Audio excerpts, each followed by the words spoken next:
Hello everyone, എല്ലാവർക്കും നമസ്കാരം. എല്ലാവർക്കും EZB അക്കാഡമിയിലേക്ക് സ്വാഗതം.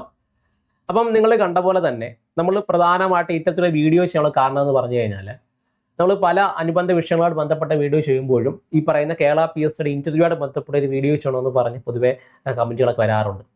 അപ്പം അത്തരത്തിൽ നമ്മൾ ഇന്ന് ഡിസ്കസ് ചെയ്യാൻ പോകുന്നത് കേരള PSCയുടെ ഇന്റർവ്യൂയോട് ബന്ധപ്പെട്ടുള്ള കുറച്ച് കാര്യങ്ങളാണ്. അപ്പോൾ ആദ്യം തന്നെ കേരള PSC എല്ലാ തസ്തികകളിലേക്കും പ്രധാനമായിട്ട് ഇന്റർവ്യൂ നടത്താറില്ല. ഒരുപാട് കടമ്പകൾ കഴിഞ്ഞ ശേഷമാണ് പ്രധാനമായിട്ട് ഇന്റർവ്യൂ എന്ന ഘട്ടത്തിലേക്ക് നമ്മൾ എത്തിച്ചേരുന്നത്. ആദ്യം തന്നെ എക്സാമിനേഷൻസ്, പ്രിലിംസും മെയിൻസും എല്ലാം നമ്മൾ ഈ പറഞ്ഞ് ക്ലിയർ ചെയ്തതിനു ശേഷം ചുരുക്കപ്പട്ടികയിൽ എത്തിയവർക്ക് മാത്രമേ പ്രധാനമായിട്ടും എന്ത് കിട്ടാറുള്ളൂ, ഇന്റർവ്യൂവിനുള്ള ലെറ്ററുകൾ പ്രധാനമായിട്ട് ലഭിക്കാറുള്ളൂ എന്നുള്ളതാണ് അല്ലേ. അപ്പോൾ അത്തരത്തിലായി പറഞ്ഞ ഇന്റർവ്യൂവിന് പോകുന്നവർ പ്രധാനമായിട്ട് അറിഞ്ഞിരിക്കേണ്ട കുറച്ച് കാര്യങ്ങളുണ്ട്. അപ്പോൾ ആർക്കൊക്കെ പ്രധാനമായിട്ട് ഇന്റർവ്യൂ വരും എന്നുള്ള മനസ്സിലാക്കി കഴിഞ്ഞ് കഴിഞ്ഞാൽ പ്രധാനമായിട്ട് ഈ പറയുന്ന രീതിയിൽ സേനകളിലേക്കുള്ള റിക്രൂട്ട്മെന്റുകളിലേക്ക് ഈ എക്സൈസ് ഇൻസ്പെക്ടർ, സബ് ഇൻസ്പെക്ടർ അങ്ങനെയുള്ള കുറച്ച് തസ്തികകളിലേക്ക്, ടീച്ചർ തസ്തികകളിലേക്ക്, അല്ലെങ്കിൽ പ്രത്യേക സ്കില്ല് വേണ്ട തസ്തികകളിലേക്കാണ് പ്രധാനമായിട്ട് ഇന്റർവ്യൂ ചെയ്യുന്ന ആളുകളെ എടുക്കുന്നത് എന്നുള്ളതാണ്. അപ്പോൾ അത്തരത്തിൽ ഇന്റർവ്യൂ പോകുന്ന ആളുകൾ അറിഞ്ഞിരിക്കേണ്ട കുറച്ച് കാര്യങ്ങളുണ്ട്. ഓക്കെ, അത് നമ്മൾ ഇവിടെ ഡിസ്കസ് ചെയ്യുന്നതായിരിക്കും. ആദ്യം തന്നെ അറിഞ്ഞിരിക്കേണ്ട ഒരു കാര്യമാണ് ഈ പറയുന്ന ഇന്റർവ്യൂ തീയതി എങ്ങനെ അറിയുമെന്നുള്ളത് അല്ലെ. ഇന്റർവ്യൂ തീയതി എങ്ങനെ അറിയുമെന്നുള്ളത് 4 ഘട്ടങ്ങളാണ് നമ്മൾ തിരിച്ചിട്ടുണ്ട്. ഇന്റർവ്യൂ ബോർഡ് എങ്ങനെയാണ്, ഇന്റർവ്യൂവിൽ ഈ പറയുന്ന എങ്ങനെ ചോദ്യങ്ങളെ നേരിടാം, എത്ര മാർക്കിന് ഇന്റർവ്യൂ കാണുന്നുള്ള കാര്യങ്ങളൊക്കെ നമ്മൾ ഡിസ്കസ് ചെയ്യുന്നതായിരിക്കും. അപ്പോൾ നമ്മൾ ഇത് ഫ്രെയിം ചെയ്തിട്ടുള്ളത് പ്രധാനമായിട്ടും നമ്മുടെ ഇവിടെയുള്ള നമ്മളെ പഠിപ്പിക്കുന്നവരും അതേപോലെ നമ്മൾ ഈ പറയുന്ന രീതിയിൽ നമ്മൾ പഠിപ്പിച്ച് കഴിഞ്ഞിട്ടുള്ള ഈ പറയുന്ന രീതിയിലുള്ള ഉദ്യോഗാർത്ഥികളൊക്കെ ചോദിച്ച് മനസ്സിലാക്കുന്ന കാര്യങ്ങളാണ് എന്ത് ചെയ്യുന്നത് ഇതിനകത്ത് പ്രധാനമായിട്ട് ഉൾപ്പെടുത്തിയിട്ടുള്ളത്. ഓക്കെ, ഈ പറയുന്ന ഇന്റർവ്യൂസ് ഒക്കെ അറ്റൻഡ് ചെയ്ത് ഈ പറയുന്ന അഡ്വൈസ് മെമ്മോയ്ക്കൊക്കെ വേണ്ടി കാത്തിരിക്കുന്നവരൊക്കെ നമ്മൾ എന്ത് ചോദിച്ച് മനസ്സിലാക്കിയ ശേഷമാണ് വീഡിയോ ചെയ്യുന്നത്. ഓക്കെ, അപ്പോൾ ഇന്റർവ്യൂ തീയതി എങ്ങനെ അറിയുമെന്നുള്ളതാണ് ആദ്യം മനസ്സിലാക്കേണ്ടത്. ഓക്കെ, ഇന്റർവ്യൂ തീയതി എങ്ങനെ അറിയുമെന്നുള്ളതാണ് പ്രധാനമായിട്ട് ഈ പറയുന്ന ചുരുക്കപ്പട്ടികയിലൊക്കെ നമ്മൾ കയറി കഴിഞ്ഞാൽ, ഓക്കെ, ചുരുക്കപ്പട്ടികയിലൊക്കെ കയറി കഴിഞ്ഞു കഴിഞ്ഞാൽ നമുക്ക് ഇതുമായിട്ട് ബന്ധപ്പെട്ട് SMS പ്രധാനമായിട്ട് SMS ഓക്കെ നമുക്ക് ഇൻഫോം ചെയ്തുകൊണ്ട് ഈ പറയുന്ന ഇന്റർവ്യൂ ബന്ധപ്പെട്ട കാര്യങ്ങൾ ഇൻഫോം ചെയ്തുകൊണ്ട് SMS അല്ലെങ്കിൽ ഇമെയിൽ എന്ത് ചെയ്യും നമുക്ക് ലഭ്യമാകുന്നതായിരിക്കും. അപ്പോൾ പൊതുവേ ഈ പറഞ്ഞ ചുരുക്കപ്പട്ടിക പ്രസിദ്ധീകരണത്തിന് ശേഷം ഒരു 2 മാസം അല്ലെങ്കിൽ ഈ പറയുന്ന രീതിയിൽ ഉള്ളിൽ തന്നെ വിളിക്കുന്നതായിരിക്കും. ഈ ഇന്റർവ്യൂവിന് വേണ്ടിയിട്ട് നമ്മൾ വിളിക്കുന്നതായിരിക്കും. ചില സമയങ്ങളിൽ വളരെയധികം പെട്ടെന്ന് തന്നെ നിയമനം നടത്തേണ്ട തസ്തികകളാണെങ്കിൽ വളരെ 2 ആഴ്ച അല്ലെങ്കിൽ പറയുന്ന 2 ആഴ്ച 3 ആഴ്ചക്കുള്ളിൽ തന്നെ ഇന്റർവ്യൂസ് നടത്തുന്നതായിരിക്കും.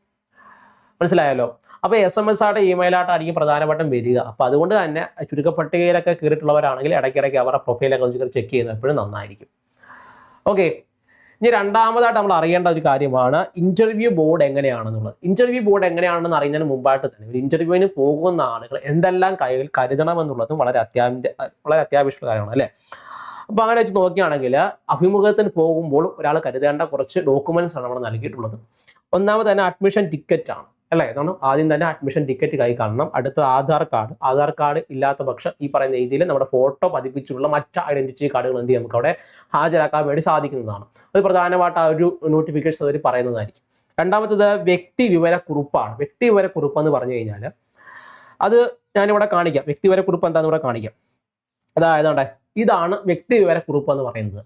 ഓക്കെ, ഇത് നമ്മുടെ പ്രൊഫൈലിൽ നമുക്ക് ഇമെയിലായിട്ട് മറ്റോ ഈ പറയുന്ന രീതിയിൽ നിങ്ങളെ ഈ പറയുന്ന ഇന്റർവ്യൂവിലേക്ക് വിളിക്കുന്നു എന്ന് പറഞ്ഞ ഇമെയിൽ വരുന്ന സമയങ്ങൾ നമ്മൾ പ്രൊഫൈലിൽ കയറി നോക്കിയാൽ തന്നെ ഈ വ്യക്തിവിവരക്കുറിപ്പ് അവിടെ ലഭ്യമാകുന്നതായിരിക്കും. ഇതിനകത്ത് ഈ പറയുന്ന ഡിഗ്രി ഉള്ളവർക്കുള്ള വ്യക്തിവിവരക്കുറിപ്പും ഉണ്ട്, ഡിഗ്രി ഇല്ലാത്തവർക്കുള്ള വ്യക്തിവിവരക്കുറിപ്പ്. അങ്ങനെ 2 പ്രധാനപ്പെട്ട 2 വ്യക്തിവിവരക്കുറിപ്പുകളാണ് പ്രധാനമായിട്ട് അവിടെ കാണാൻ വേണ്ടി സാധിക്കുന്നത്. അപ്പോൾ ഇവർ തമ്മിലൊരു വ്യത്യാസം എന്താ ചോദിച്ചു കഴിഞ്ഞാൽ ഡിഗ്രിക്കാർക്ക് മാത്രമേ ഈ ഒരു പോർഷൻസ് കാണാൻ വേണ്ടി സാധിക്കുകയുള്ളൂ. ബാക്കിയുള്ളവർക്ക് ഈ പറയുന്ന ഒക്യുപ്പേഷനോട് ബന്ധപ്പെട്ട ഈ പറയുന്ന മാതാവിൻ്റെ പിതാവിൻ്റെ ഒക്കെ പറയുന്ന ഒക്യുപ്പേഷനോട് ബന്ധപ്പെട്ട കാര്യങ്ങളൊന്നും വരാറില്ല. ഇനി എന്തിനാണ് ഈ വ്യക്തിവിവരക്കുറിപ്പ് എന്ന് ചോദിച്ചു കഴിഞ്ഞാൽ നമ്മൾ ആരാണ്, ഇന്റർവ്യൂവിന് നമ്മൾ ചെന്നിരിക്കുമ്പോൾ നമ്മൾ ആരാണ്, നമ്മളെക്കുറിച്ചുള്ള പ്രധാനപ്പെട്ട വിവരങ്ങൾ എന്തെല്ലാമാണെന്നുള്ള ഇന്റർവ്യൂവിന് മനസ്സിലാവുന്ന ഏത് വഴിയാണ് ഈ വ്യക്തിവിവരക്കുറിപ്പ് നമ്മൾ പൂരിപ്പിക്കുന്ന അടിസ്ഥാനപ്പെടുത്തിയാണ്.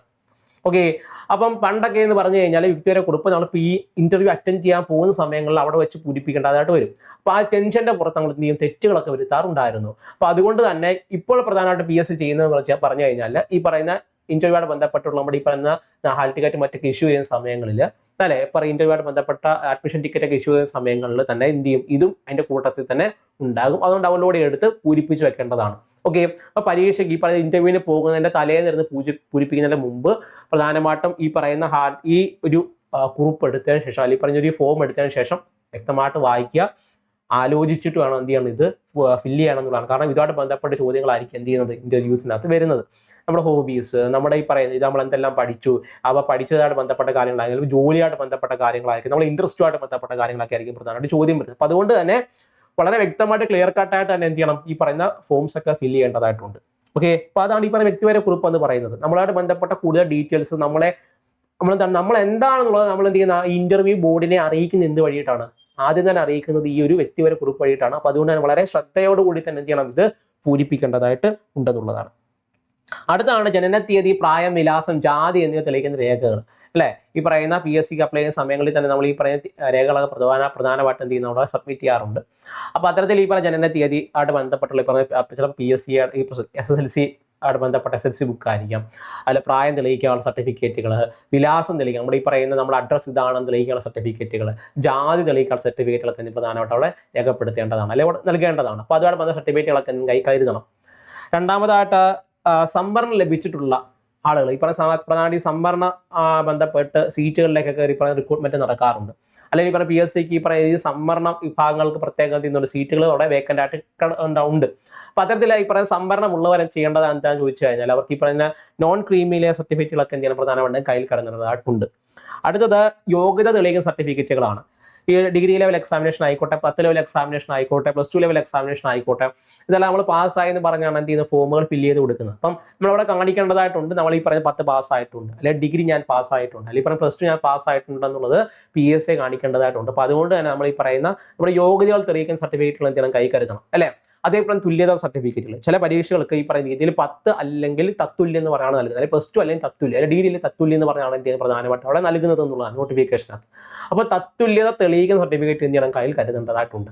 അടുത്തത് ചില പോസ്റ്റുകൾക്ക് ഈ പറയുന്ന TTSC പാസ്സായിട്ടുള്ളവർക്ക് ടീച്ചേഴ്സ് പോസ്റ്റിന് വേണ്ടിയിട്ട് എന്ത് ചെയ്യാൻ പറ്റും, എഴുതാൻ വേണ്ടി സാധിക്കും. അതേപോലെ ഈ പറഞ്ഞ ലൈൻമാൻ, പ്ലംബർ, ഇനി ഈ പറയുന്ന തസ്തികകളിലേക്ക് പ്രധാനമായിട്ട് ഈ പറയുന്ന പണി അറിയാവുന്ന ആളുകളെ മാത്രമേ എന്ത് ചെയ്യുന്നുള്ളൂ, വിളിക്കത്തുള്ളൂ എന്നുള്ളതാണ്. അപ്പോൾ അത്തരത്തില് ഈ പ്രവൃത്തി പരിചയം വേണ്ടിയിട്ടുള്ള പരീക്ഷകൾക്ക് പ്രധാനമായിട്ട് ഉത്തരവാദിത്തമുള്ള പറയുന്ന ഒരു ഏജൻസികളിൽ നിന്നും അംഗീകരിച്ച സർട്ടിഫിക്കറ്റ് നമ്മൾ കയ്യിൽ കരുതേണ്ടതായിട്ട് ഉണ്ട്. ഓക്കെ, അപ്പോൾ അത്തരത്തിലുള്ള കുറച്ച് സർട്ടിഫിക്കറ്റുകളാണ് എന്ത് ചെയ്യുന്നത്, കയ്യിൽ കരുതേണ്ടത്. അപ്പോൾ അതുകൊണ്ട് ബന്ധ വിവരങ്ങളെല്ലാം തന്നെ ഈ പറയുന്ന നമ്മുടെ അഡ്മിഷൻ ടിക്കറ്റ് അത് എന്ത് ചെയ്യും, വളരെ വ്യക്തമായിട്ട് തന്നെ അത് നൽകിയിട്ടുണ്ടായിരുന്നതായിരിക്കും. ഓക്കെ, മനസ്സിലാവുന്നുണ്ടോ? ഇനി നോക്കേണ്ടത് ഇന്റർവ്യൂ ബോർഡ് എങ്ങനെയാണെന്നുള്ളതാണ്. ഇന്റർവ്യൂ ബോർഡ് പ്രധാനമായിട്ടും കൺസിസ്റ്റ് ചെയ്യുന്നത് 4 പേരടങ്ങുന്ന ഒരു ഗ്രൂപ്പായിട്ടായിരിക്കും. 4 പേരായിരിക്കും പ്രധാനമായിട്ട് ഇന്റർവ്യൂവിന് ഉണ്ടായിരിക്കുക, 4 പേര്. അപ്പോൾ അതിനകത്ത് 2 പേര് PSC നിന്നായിരിക്കും, 2 പേര് പറയുന്ന അനുബന്ധ തസ്തികകളിൽ നിന്നുള്ളവരായിരിക്കും. ഈ പറയുന്ന ചിലപ്പം വില്ലേജ് ഓഫീസൊക്കെ ബന്ധപ്പെട്ട ആളുകളാണ്, ഇപ്പോൾ അവിടെ നിന്നൊക്കെ ബന്ധപ്പെട്ട ആളുകളായിരിക്കും വരുന്നത്. അല്ല ഈ പറയുന്ന നമ്മൾ ഈ ടീച്ചേഴ്സുമായിട്ട് ബന്ധപ്പെട്ട ടീച്ചിങ് പ്രൊഫഷനുമായിട്ട് ബന്ധപ്പെട്ട ഏതെങ്കിലും തസ്തികകളിലേക്കാണ് നമ്മൾ ഇന്റർവ്യൂവിന് പോകുന്നതെങ്കിൽ അതുമായിട്ട് ബന്ധപ്പെട്ടിട്ടുള്ള ഉദ്യോഗസ്ഥരായിരിക്കും എന്ത് അവിടെ ഉണ്ടായിരിക്കുക, 2 പേര്. ഓക്കെ, ഈ പറയുന്ന 2 പേര് PSCയിൽ നിന്നും 2 പേര് എന്താണ് ഈ പറഞ്ഞ അനുബന്ധ തസ്തികകളിൽ നിന്നൊക്കെ എന്ത് ചെയ്യുന്നത് പ്രധാനമായിട്ട് അവിടെ വന്നിരിക്കുക എന്നുള്ളതാണ്. ഓക്കെ, അപ്പോൾ അവരാണ് എന്ത് ചെയ്യുന്നത് നമ്മൾ ഇന്റർവ്യൂ ചെയ്യുന്നത് എന്നുള്ളതാണ് എന്ത് ആദ്യം മനസ്സിലാക്കേണ്ടതായിട്ടുള്ളത്. അടുത്തത് എങ്ങനെ ചോദ്യങ്ങളെ നേരിടാന്നുള്ളതാണ്. ഓക്കെ, ചോദ്യങ്ങളെ ആദ്യമേ നേരിടേണ്ടത് വളരെ കൂളായിട്ടാണ് നമ്മൾ എന്ത് ചെയ്യേണ്ടത്, പ്രധാനമായിട്ട് ചോദ്യങ്ങളെ നേരിടാൻ വേണ്ടി പോകേണ്ടത്. അപ്പം ആദ്യം മനസ്സിലാക്കേണ്ടത് ഈ ഒരു PSC സെന്റർ ഈ പറയുന്ന ഇന്റർവ്യൂ ചെയ്യേണ്ട സെന്ററിലേക്ക് നമ്മൾ പോകുന്ന സമയങ്ങളിൽ ലേറ്റ് ആവാതിരിക്കാൻ മാക്സിമം ശ്രദ്ധിക്കുക എന്നുള്ളതാണ്. ആദ്യം തന്നെ ലേറ്റ് ആവാതിരിക്കാൻ വേണ്ടി ശ്രമിക്കുക. അതേപോലെ തന്നെ കുറച്ച് നേരത്തെ അവിടെ എത്തുന്നത് എപ്പോഴും നന്നായിരിക്കും. ഓക്കെ, വളരെ നേരത്തെ തന്നെ എന്ത് ചെയ്യണം, ഈ പറയുന്ന സെന്ററുകൾ മറ്റും എത്തുന്നത് നമ്മൾ എപ്പോഴും എന്ത് ചെയ്യും, സഹായിക്കും എന്നുള്ളതാണ്. പിന്നെ ടെൻഷൻ അടിക്കേണ്ട യാതൊരു ആവശ്യകതയില്ല. ഓക്കെ, ടെൻഷൻ അടിക്കേണ്ട ആവശ്യമൊന്നുമില്ല. പ്രധാനമായിട്ടും മറ്റൊരു കാര്യം ശ്രദ്ധിക്കേണ്ടതെന്ന് പറഞ്ഞു കഴിഞ്ഞാൽ ഈ ഓൺലൈൻ ഇന്റർവ്യൂസ് ഒക്കെ എടുക്കുന്നതിനേക്കാൾ ഏറ്റവും നല്ലതെന്ന് പറഞ്ഞാൽ ഏതൊരു ഓഫ്ലൈൻ ആയിട്ടുള്ള സെന്ററുകളൊക്കെ പോയ ശേഷം ഈ പറഞ്ഞ മോക്ക് ഇന്റർവ്യൂസ് എടുക്കുന്ന എപ്പോഴും നന്നായിരിക്കും. ഓക്കെ, ഒരു ഇന്റർവ്യൂ പോകുന്നതിന് മുമ്പായിട്ട് തന്നെ ഒരുപാട് ഓഫ്ലൈൻ സെന്റേഴ്സ് ഈ പറയുന്ന രീതിയിൽ ഇന്റർവ്യൂസ് എന്ത് ചെയ്യുന്നുണ്ട്, പ്രൊവൈഡ് ചെയ്യുന്നുണ്ട്. അപ്പോൾ അത്തരത്തിൽ ഈ പറയുന്ന രീതിയിൽ ഓഫ്ലൈൻ അടക്കം പോയി എന്ത് ചെയ്യണം, ഈ പറയുന്ന ഇന്റർവ്യൂസ് എടുക്കുന്നത് എപ്പോഴും നമുക്ക് നന്നായിരിക്കും, നമ്മൾ കോൺഫിഡൻസ് ഇച്ചിരി ബിൽഡ് ചെയ്യുന്നുള്ളതാണ്. ഓക്കെ, അതൊന്നാമത്തെ കാര്യമാണ്. രണ്ടാമത്തെ കാര്യം നമ്മൾ പറഞ്ഞു, ഈ പറയുന്ന ഇതിൽ പെട്ടെന്ന് തന്നെ എന്ത് ചെയ്യണം, ഈ പറയുന്ന സെന്റേഴ്സിൽ എത്തണം, താമസിക്കാൻ വേണ്ടി നിൽക്കരുത്. ഓക്കെ, അപ്പോൾ വളരെ ദൂരത്തു നിന്നൊക്കെ വരുന്നവരാണെങ്കിൽ നമ്മൾ ഈ പറയുന്ന സെന്ററിനൊക്കെ അടുത്തുള്ള ഏതെങ്കിലും സ്ഥലങ്ങളിലൊക്കെ ഒന്ന് ഒരു റൂം വല്ലതും എടുത്ത് അവിടെ താമസിച്ച ശേഷം രാവിലെ ഫ്രഷ് ആയിട്ട് വരുന്നതായിരിക്കും എപ്പോഴും നല്ലത്.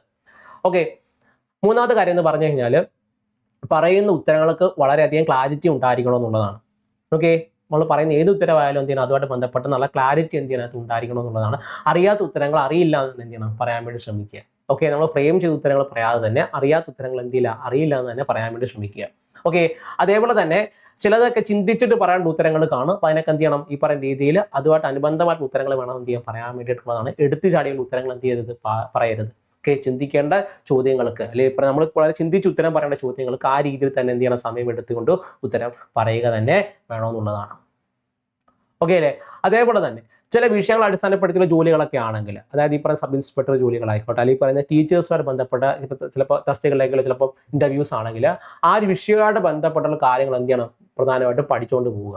ഓക്കെ, അപ്പോൾ ഞാനീ പറഞ്ഞ ടീച്ചേഴ്സോട് ബന്ധപ്പെട്ട തസ്തികയിലാണ് പഠിക്കാൻ പോകുന്നത്, അല്ലെങ്കിൽ പറയുന്ന ഇൻ്റർവ്യൂവിന് പോകുന്നതെങ്കിൽ ആ ഒരു വിഷയമായിട്ട് ബന്ധപ്പെട്ട കാര്യങ്ങൾ. ഓക്കെ, അതല്ല ഇപ്പോൾ സബ് ഇൻസ്പെക്ടറുമായിട്ട് ബന്ധപ്പെട്ട ഇൻ്റർവ്യൂവിനാണ് പോകുന്നത്.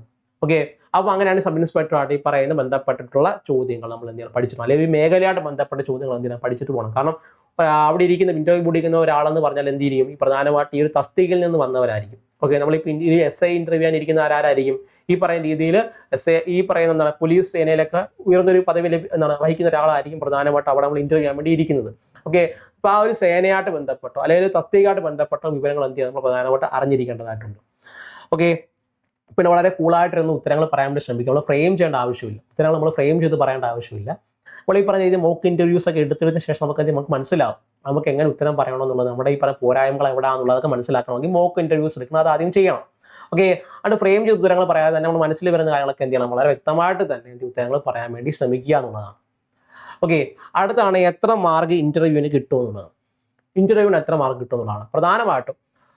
ഒരു പരീക്ഷ എത്ര മാർക്കാണ് പരീക്ഷ 20% ആയിരിക്കും എന്ത് ചെയ്യുന്നത് ഇന്റർവ്യൂവിന് കൊടുക്കുക എന്നുള്ളതാണ്. അതായത് 100 മാർക്കാണ് ഒരു പരീക്ഷയെങ്കിൽ 20 മാർക്കായിരിക്കും എന്ത് ചെയ്യുന്നത് പ്രധാനമായിട്ടും ഇന്റർവ്യൂവിന് എന്ത് ചെയ്യുന്നത് കൺസിഡർ ചെയ്യുന്നത് എന്നുള്ളതാണ്. KS ഒരു പരീക്ഷയിലേക്ക് വരുമ്പോൾ അതിനകത്ത് വ്യത്യാസം വരും കേട്ടോ. ഇപ്പോൾ KSലേക്ക് വരുമ്പോൾ ഏകദേശം 50 മാർക്ക് അടുപ്പിച്ച് എന്ത് ചെയ്യുന്നുണ്ട് ഇന്റർവ്യൂവിന് പോകാറുണ്ട്. അപ്പോൾ 20 മാർക്കിനാണെങ്കിൽ പൊതുവെ എന്ത് ചെയ്യുന്നത്, പൊതുവെ ഏറെ പരീക്ഷകളെല്ലാം 100 മാർക്കിനായതുകൊണ്ട് തന്നെ 20 മാർക്കായിരിക്കും എന്ത് ചെയ്യുന്നത് ഇന്റർവ്യൂവിന് എടുക്കുക എന്നുള്ളതാണ്. അപ്പോൾ 20 മാർക്കിൽ നമ്മൾ എത്ര മേടിക്കുന്നു എന്നുള്ളതാണ് എന്ത് ചെയ്യുന്നത് അവിടെ കാര്യമായിട്ട് വരുന്നത്. ഓക്കെ, അപ്പോൾ ഏറെക്കുറെ ആളുകൾക്ക് മാക്സിമം ലഭിക്കുന്ന മാർക്ക് എന്ന് പറഞ്ഞാൽ 14, ഏറ്റവും മിനിമം ലഭിക്കുന്ന മാർക്ക് എന്ന് പറഞ്ഞാൽ 9 ആയിരിക്കും. ഏറ്റവും മാക്സിമം 14 മാർക്ക്, ഏറ്റവും മിനിമം 9 മാർക്കാണ് എന്ത് ചെയ്യുന്നത് എല്ലാവർക്കും ലഭിക്കുന്നത്. മാക്സിമം നല്ല രീതിയിൽ പെർഫോം ചെയ്യുക എന്നുള്ളതാണ് എന്ത് ചെയ്യേണ്ടത് നമ്മൾ പ്രധാനമായിട്ട് അവിടെ ചെയ്യേണ്ടത് എന്നുള്ളതാണ്. ഓക്കെ, ഈ മാർക്ക് എങ്ങനെ അറിയാമെന്ന് വെച്ച് കഴിഞ്ഞാൽ അവസാനം ഒരു റാങ്ക് ലിസ്റ്റ് പബ്ലിഷ് ചെയ്യും. ഓക്കെ, റാങ്ക് ലിസ്റ്റ് പബ്ലിഷ് ചെയ്യുന്ന സമയങ്ങളിൽ നമുക്ക് ഈ പറയുന്ന നമുക്ക് എഴുത്ത് പരീക്ഷ എത്ര മാർക്ക് കിട്ടിയിട്ടുണ്ട്, ഈ പറയുന്ന ഇന്റർവ്യൂവിന് എത്ര മാർക്ക് കിട്ടിയിട്ടുള്ള കാര്യങ്ങളൊക്കെ എന്ത് ചെയ്യാം അവിടെ പ്രധാനമായിട്ട് അവിടെ കാണാൻ സാധിക്കുന്നതായിരിക്കും. ഓക്കെ, അപ്പോൾ ഇത്രയാണ് എന്ത് ചെയ്യുന്നത് ഒരു ഇന്റർവ്യൂയോടെ ബന്ധപ്പെട്ടിട്ട് എന്ത് ചെയ്യുന്നത് അവിടെ വരുന്നത് എന്നുള്ളതാണ്. അത് എന്ത് ചെയ്യാം ഒന്ന് നോട്ട് ചെയ്ത് വെക്കാൻ വേണ്ടിയിട്ട് ശ്രമിക്കുക എന്നുള്ളതാണ്. ഓക്കെ, അപ്പോൾ നമ്മൾ ഒരുപാട് കാര്യങ്ങളൊന്നും പറഞ്ഞിട്ടില്ല, വളരെ പെട്ടെന്ന് തന്നെ ഈ പറയുന്ന രീതിയിൽ ഒരു ഇന്റർവ്യൂ എങ്ങനെയാണ്, അപ്പോൾ അതോടെ ബന്ധപ്പെട്ട ഡോക്യുമെന്റ്സ്, അതേപോലെ ഈ പറഞ്ഞ സ്ട്രക്ചറൊക്കെയാണ് എന്ത് വളരെ പെട്ടെന്ന് തന്നെ പറഞ്ഞു പോയിട്ടുള്ളത്. ഓക്കെ, അപ്പോൾ നിങ്ങൾക്ക് ഇത്തരത്തിൽ ഇന്റർവ്യൂയോടെ ബന്ധപ്പെട്ട ഒരു ഏകദേശം ഒരു ഐഡിയ ഉണ്ടാക്കിയെടുക്കാൻ വേണ്ടിയിട്ട് മാത്രമാണ് എന്ത് ഇത്രയും വീഡിയോ നമ്മൾ ചെയ്തിട്ടുണ്ടായിരുന്നത്. ഓക്കെ, ഒരുപാട് പേര് നമ്മുടെ അടുത്ത് പറഞ്ഞിട്ടുള്ളത് കൊണ്ടാണ് എന്ത് ചെയ്യുന്നത് ഇത്രയും വീഡിയോ നമ്മൾ വളരെ ചുരുക്കി ചെയ്തിട്ടുള്ളത്, അത് മനസ്സിലാക്കുക. ഓക്കെ, സെറ്റാണല്ലോ.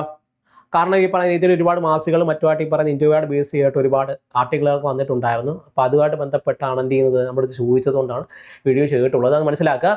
അതേപോലെ തന്നെ മറ്റൊരു കാര്യം, നിങ്ങൾ ഈ പറഞ്ഞ പരീക്ഷകൾക്ക് വേണ്ടി തിരഞ്ഞെടുക്കുന്നവരാണെങ്കിൽ നമ്മൾ EZB അക്കാഡമിയിൽ വരാൻ പോകുന്ന കമ്പനി ബോർഡ് LGSൻ്റെയും ബെക്കോയ്ക്കും EFയ്ക്ക് വേണ്ടിയിട്ട് നമ്മൾ കോഴ്സുകൾ എന്ത് ചെയ്യുന്നുണ്ട് പ്രൊവൈഡ് ചെയ്യുന്നുണ്ട്. അപ്പോൾ നിങ്ങൾക്ക് ഈ പറഞ്ഞ കോഴ്സുകളൊക്കെ തീർച്ചയായിട്ടും ജോയിൻ ചെയ്യാൻ പറ്റുന്നതാണ്. നമ്മൾ പ്രയാണം എന്ന് പറയുന്നതാണ് ബാച്ചിൻ്റെ പേര് എന്ത് ചെയ്യാൻ നൽകിയിട്ടുള്ളത്. ഈ ബാച്ചിലേക്ക് എന്ത് ചെയ്യാൻ വേണ്ടി തീർച്ചയായിട്ടും ജോയിൻ ചെയ്യാൻ വേണ്ടി സാധിക്കുന്നതാണ്. എന്തെങ്കിലും ഡൗട്ട് ഈ പറയുന്ന കോഴ്സുമായിട്ട് ബന്ധപ്പെട്ടോ ക്ലാസ്സുമായിട്ട് ബന്ധപ്പെട്ടോ എന്ത് ഡൗട്ട് ഉണ്ടായാലും ഈ താഴെക്കാണ് നമ്മൾ വിളിച്ച് എന്ത് ചെയ്യുക ഉടനെ തന്നെ കോൺടാക്ട് ചെയ്യാൻ വേണ്ടി ശ്രമിക്കുക. കാരണം പരീക്ഷകൾക്ക് അടുക്കുന്ന സമയങ്ങൾ പഠിക്കാതെ തന്നെ ഈ പറയുന്ന രീതിയിൽ നമുക്ക് കിട്ടുന്ന സമയങ്ങളിൽ എന്ത് ചെയ്യുക വളരെ എഫക്റ്റീവായിട്ട് അതിന് പരീക്ഷകൾക്ക് പഠിച്ചു പോകാൻ വേണ്ടി ശ്രമിക്കുക എന്നുള്ളതാണ്. അപ്പോൾ അത്തരത്തിൽ ഈ പറഞ്ഞ VFA കമ്പനി ബോർഡ് ബെക്കോ എന്നീ പരീക്ഷകൾക്ക് 3 പരീക്ഷകൾക്ക് ഒരുമിച്ച് എന്ത് നമുക്ക് പഠിച്ചു പോകാൻ സാധിക്കുന്നതാണ്. ഇതിൻ്റെ ഭാഗമാണ് നമ്മൾ ഈ പറഞ്ഞ daily study plan, life record ക്ലാസ്സുകളെല്ലാം എന്ത് ചെയ്യുന്നത് ഇതിൻ്റെ ഭാഗമാണ് നമ്മൾ നൽകി വരുന്നുണ്ട്. ഓക്കെ, അതുകൂടാതെ തന്നെ നിങ്ങൾക്ക് ഈ പറഞ്ഞ രീതിയിൽ VFAയ്ക്കും ബെക്കോയ്ക്കും വേണ്ടി പ്രത്യേക കോഴ്സുകളാണ് വേണ്ടതെങ്കിൽ അത് നമ്മൾ എന്ത് ചെയ്യുന്നുണ്ട് ഓഫർ ചെയ്യുന്നുണ്ട് എന്നുള്ളതാണ്. ഓക്കെ, അപ്പോൾ ഇപ്പോൾ ഇന്റർവ്യൂയോടെ ബന്ധപ്പെട്ടുള്ള കൂടുതൽ വിവരങ്ങൾ നിങ്ങൾക്ക് വേണമെന്നുണ്ടെങ്കിൽ എൻ്റെ കമൻറ്റ് ബോക്സിൽ അറിയിച്ചാൽ മതി, നമ്മൾ അത് നൽകുന്നതായിരിക്കും. ഓക്കെ, അതേപോലെ തന്നെ ഏകദേശം ഐഡിയ ഈ പറഞ്ഞ കേരള PSC കണ്ടക്ട് ചെയ്യുന്ന ഇന്റർവ്യൂയോടെ ബന്ധപ്പെട്ട ഒരു ഏകദേശം ഐഡിയ നിങ്ങൾക്ക് ലഭ്യമായിട്ടുണ്ടെന്ന് വിശ്വസിക്കുകയാണ്. ഓക്കെ, അപ്പോൾ താങ്ക് യു, വീണ്ടും കാണാം, ബൈ.